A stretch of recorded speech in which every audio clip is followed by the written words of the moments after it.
Goeiedag en hartelijk welkom bij Rechtheid met Robinson hier op Litnet. Die politieke landskap verander naarmate kleiner partye kragte saamsnoer om beter te vaar in aanstaande jaar se plaaslike verkiesing. So dink hulle.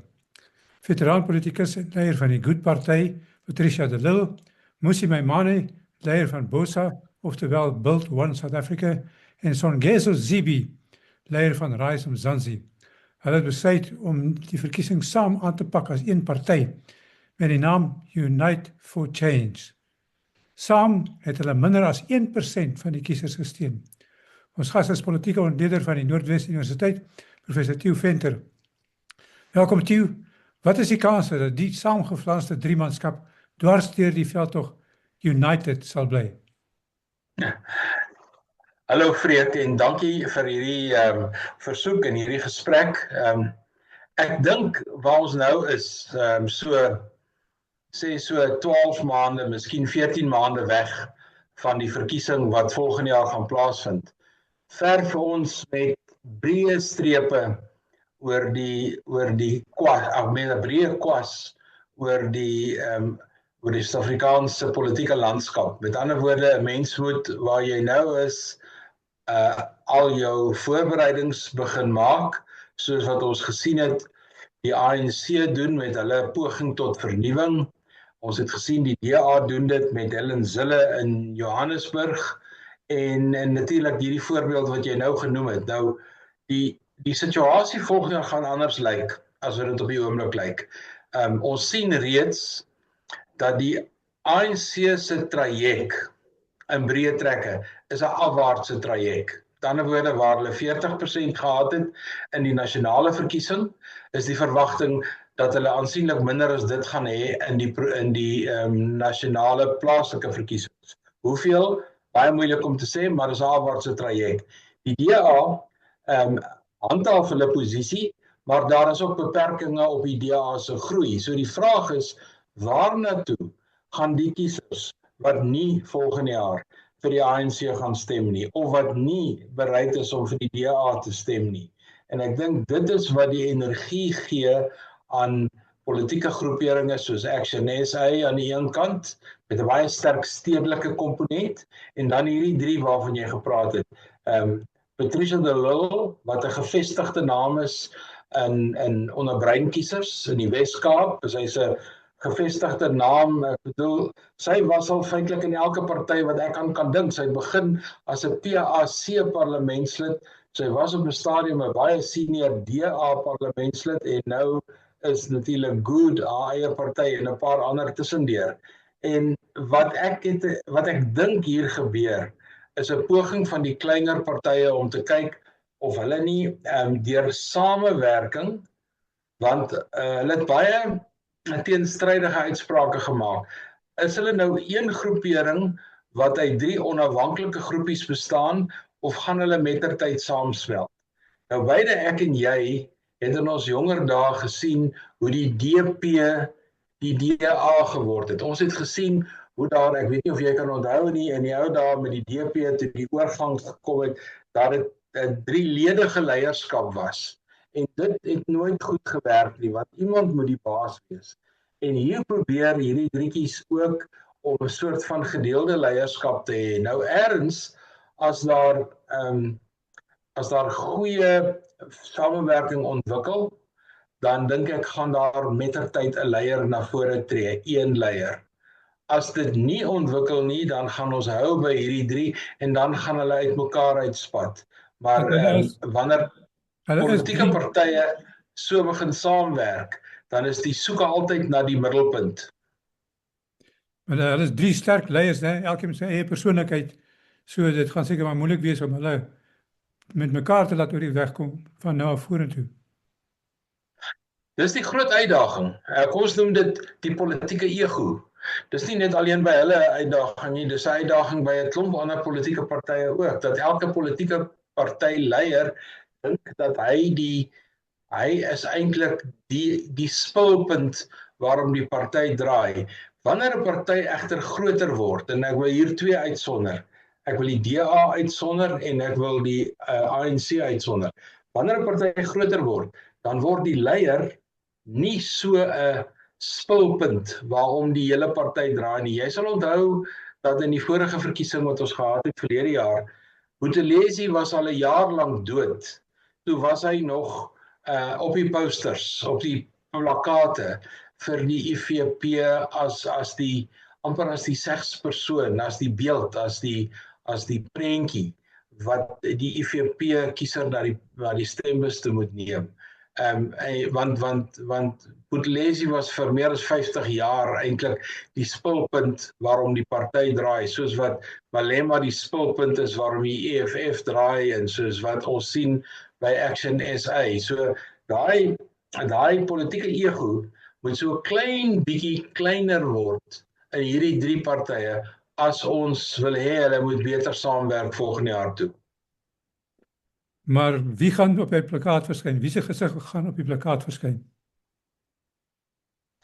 Ek het 'n idee dat hulle het 'n baie goeie blootstelling. Hulle het 'n goeie blootstelling in die stedelike komplekse in Gauteng en hulle het 'n baie goeie blootstelling in die metro-omgewing in die Wes-Kaap.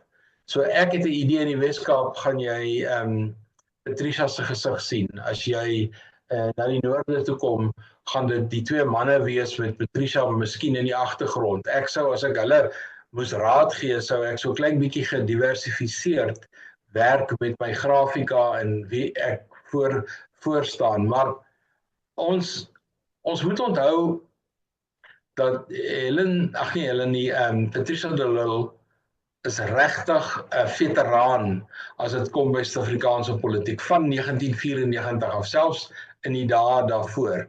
En ek dink haar twee medeleiers, meneer Zibi en Maimane, is so 'n bietjie haar junior. So ek dink net in terme van haar veteraanskap, haar politieke persona, het sy waarskynlik die beste kans om na vore te tree as die leiersfiguur. Hulle gaan een naam hê, maar drie verskillende partye wat bly voortbestaan onder hulle ou name. So hoe kan dit werk? Ja, ek het dit ook gehoor en dit is een van die goed wat ons al in vorige samewerkings ook gesien het. Jy moet onthou dat elke een van die drie groepe het 'n partystruktuur, het sekere mense in diens en het sekere kom ons noem dit lidmaatskapsstelsels en wat ook al. En om daardie goed onmiddellik saam te laat smelt is 'n baie groot uitdaging. So ek dink wat hulle hier gaan doen, hulle gaan soos met die aankondiging die drie stelsels vereers afsonderlik hou, maar mettertyd saamvoeg. Ek dink nie dit is volhoubaar as jy drie parallelle sisteme hardloop en jy wil 'n suksesvolle verkiesing voer nie. Hulle gaan eenvoudig moet kyk watter een van die drie het die beste infrastruktuur en hulle gaan daai infrastruktuur moet uitbou en waarskynlik is dit goed. Maar ons moet weet dat daar groot geld ingepomp is in meneer Zibi se party en daar's groot geld ingepomp in meneer Maimane se partye. So ons sal moet kyk, hulle sal moet gaan besluit watter struktuur het die beste vermoë om verder uit te bou en dit dan te gebruik as die sentrum. Dink jy hulle het gesamentlik die soort van beleid en standpunte wat dit moontlik maak vir hulle om minstens ideologies nie uitmekaar te dryf nie?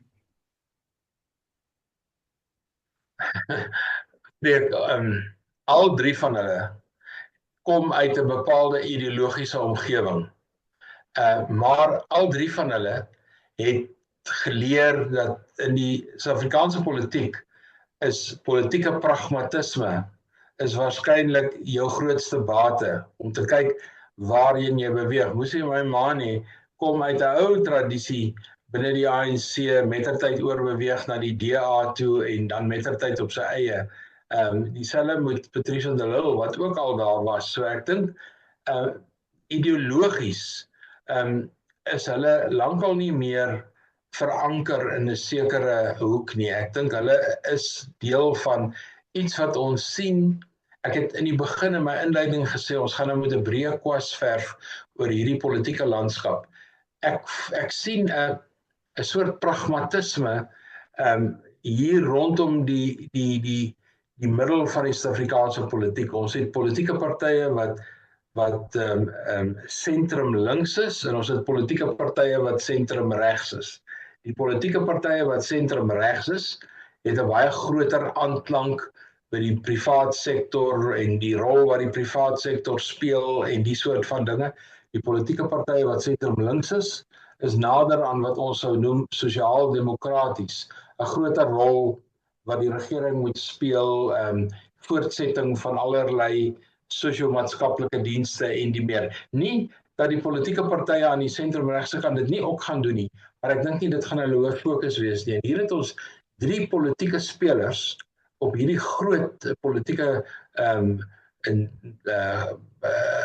paneel wat ek geskilder het, wat al 3 redelik pragmaties is en ek dink wat hulle gaan vind hier in die sentrum links en regs. Hulle lê eintlik so oor die sentrum van die politiek met Patricia de Lille miskien 'n bietjie nader na die linkerkant toe en Maimane en Zibi nader na die regterkant toe.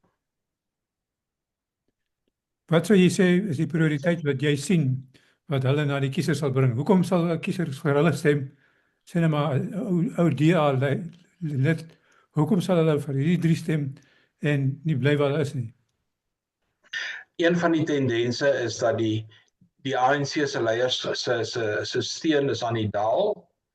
Die DA se steun bly redelik gehandhaaf, hier rondom 20, miskien maksimum 25%. Die vraag is, waar gaan die kiesers heen wat nie stem nie, of wat nie 'n politieke tuiste het nie? En as ons net na die getalle kyk, en ek gaan baie breë syfers noem, daar is oor die 30 miljoen Suid-Afrikaners wat kan stem. Van hulle het tussen 12 en 14 miljoen aan die vorige verkiesing deelgeneem. En ongeveer 10-12 miljoen van hulle het glad nie eers geregistreer vir die verkiesing nie. So daar's 'n geweldige reservoir, 'n groep kiesers wat nog ontgin kan word. En ek dink hierdie 3 partye is daar om te soek of hulle nie van die afvalliges kan kry wat nie meer kans sien vir die ANC nie, maar nie kans sien vir die DA nie. Of kiesers wat DA was, maar nie kans sien vir die DA nie, maar definitief nie kans sien vir die ANC nie en wat teleurgesteld is deur Action SA, want ons moet onthou, hierdie 3 partye het aanvanklik ook gesprek gehad met Action SA, maar daardie samewerking het nie geslaag nie. Ek dink nie Herman Mashaba was lus vir so 'n soort van 'n samewerkingsooreenkoms nie. Hy het al van tevore sy vingers verbrand. So hulle speel baie in dieselfde terrein en hulle gaan hoofsaaklik fokus op die metro kiezer. Of dit nou in Gauteng is en of dit in KwaZulu-Natal is, of dit in die Oos-Kaap is en of dit in die Wes-Kaap is. En die metros verteenwoordig 70% van die Suid-Afrikaanse kiezerpubliek. So as jy net fokus op die metros, en miskien baie groter dorpe, maar jy het baie min blootstelling in die platland, kan jy dit nogal maak as 'n politieke party om weg te beweeg van die 1% af na 'n 3 of 'n 4%. As jy nou van buite af kyk na die toneel soos wat hy hom voordoen nou, reken jy daar is 'n intensiewer demokrasie wat na vore gaan tree of nie? Wel, as ons kyk na volgende jaar, dan is daar duidelik vir my een ding wat uitstaan. En dit is, ons gaan meer koalisieregerings kry. Ons gaan feitelik in elke metro 'n koalisie hê, kan selfs Kaapstad ook wees. En die groot vraag is, en daar's 1 of 2 partye wat al hieroor uitgespreek het, soos byvoorbeeld die Vryheidsfront. Vryheidsfront sê, kyk, ons weet, ons is nie 'n groot party nie. So ons kundigheid gaan lê daarin om 'n deel te vorm van 'n koalisie. Ons voorsien nie om self te regeer nie, maar ons wil in 'n koalisie die koalisie laat maak werk. En ek dink hierdie 3 kyk na dieselfde rol om te speel. Hoe kan hulle as klein partytjies, want ons weet, gestel in 'n scenario waar die ANC 31% van die steun kry, en kom ons neem nou maar Johannesburg as 'n voorbeeld, en die DA kry 27% van die steun.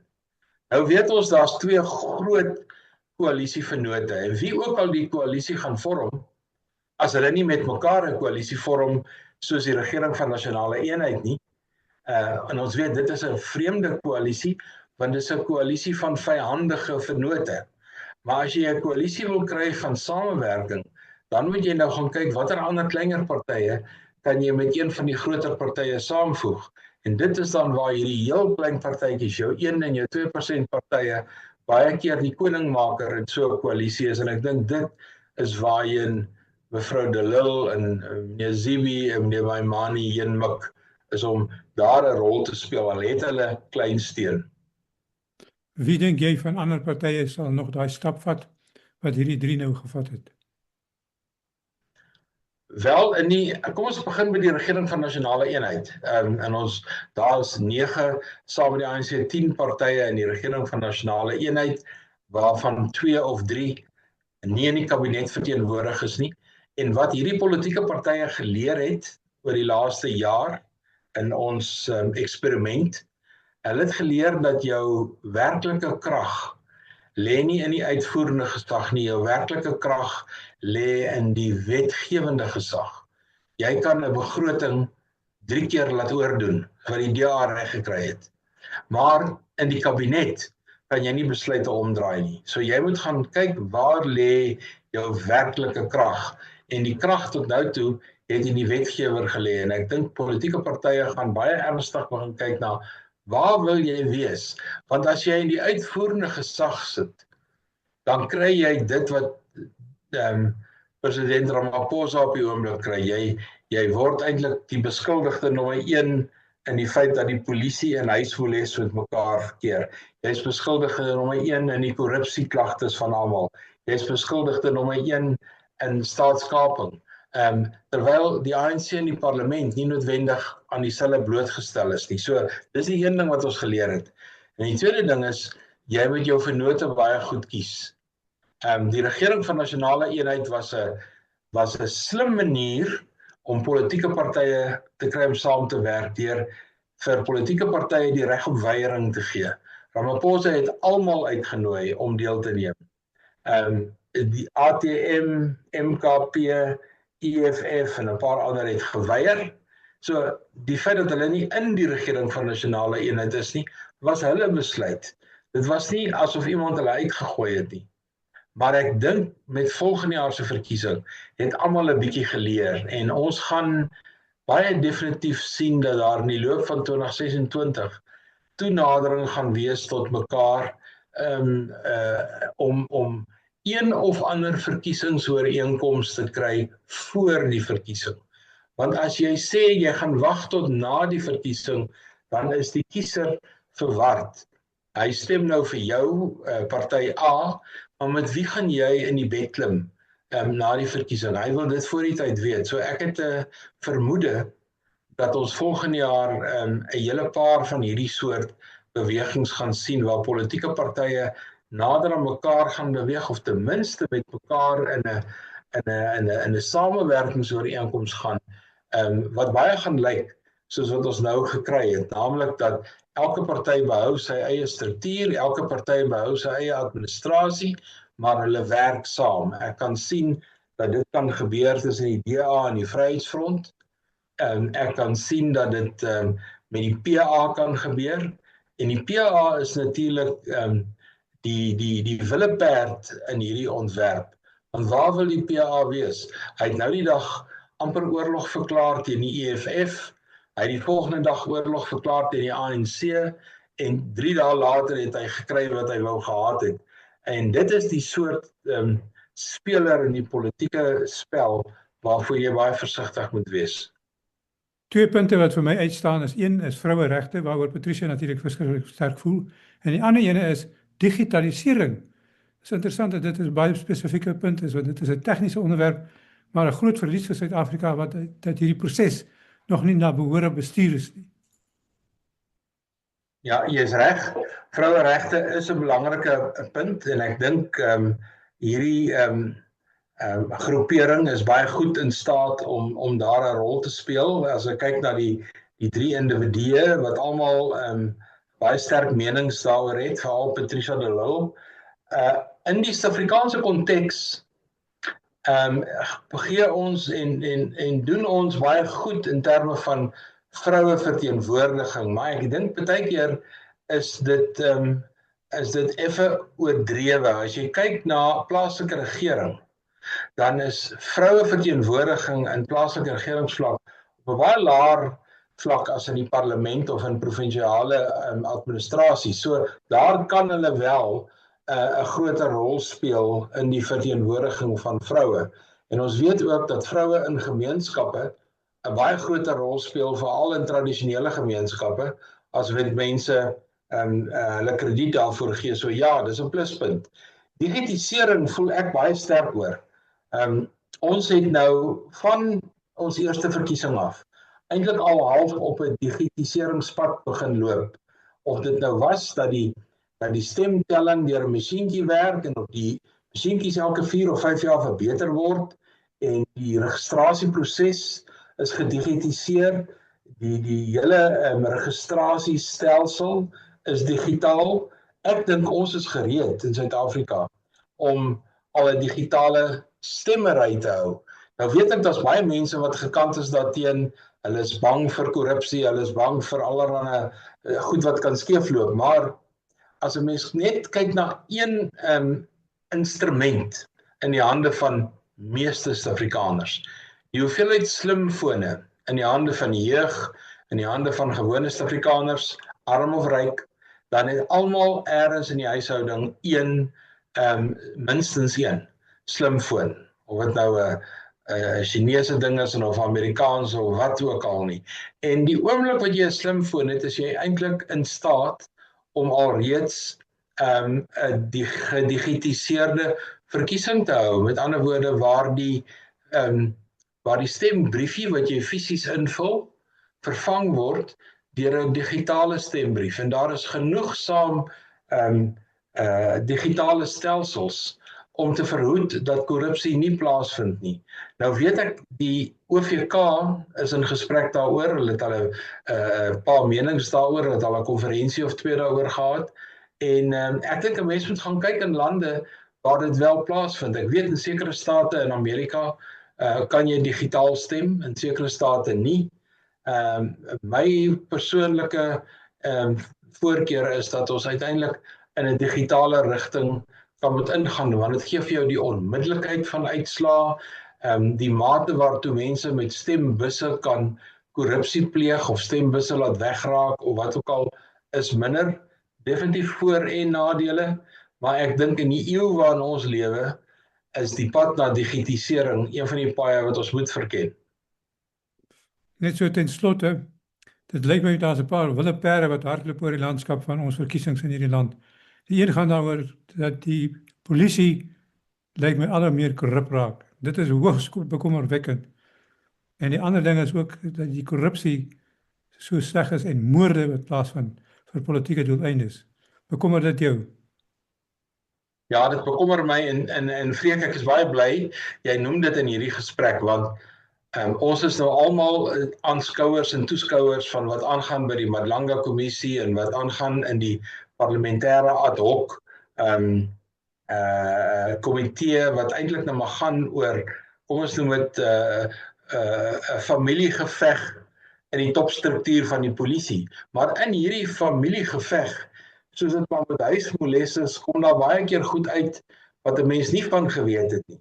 Wat uitkom is byvoorbeeld een van die polisiegeneraals wat sommer voel 'n mens moet die sosiale media toemaak. En daar is ander wat voel joernaliste moet ondersoek word. En mens kry die indruk dat daar is 'n skeptisisme oor die demokratiese proses en selfs die debat waaroor dit tans gaan, dat daar 'n political killings task team is, sê vir jou dat dit is 'n groot genoeg probleem dat die polisie 'n besondere taakspan moes afsonder om net dit te ondersoek. En van die tendense wat ons gekry het in Suid-Afrika in 1994, dat politieke moorde het plaasgevind tussen veral die IFP en die ANC. KwaZulu-Natal was bekend daarvoor.